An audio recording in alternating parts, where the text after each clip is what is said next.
Zdravo svima, gledajte moj video i danas postoji jedna igrica na telefon moja Home Pony i odlučili smo da odmah mi od plasteline takav video i ovdje ima moja pony, naravno stan, rudnik, a bebit ćemo to stavno spaviti i idemo u rudnik i ovako sreda rudnik i sad skažemo to. A već se jedan deo odleteo. Vidite ovamo dole deo. Vidite ova kuća.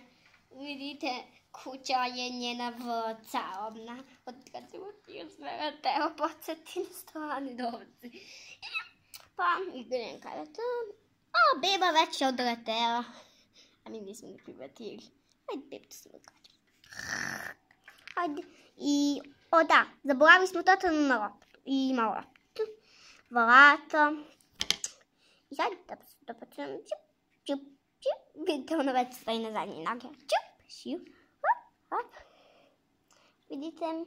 I dok se ono igra, neka mi sakupljamo novac. 5 novca znači imamo. Pa sad odimo do bebice. A opet je odleteo stara beba tamo. Opet taj delić odleteo. Vidite, kakva beba tamo. I spavanje. Opet je odletela. I to je naša beba. I čao.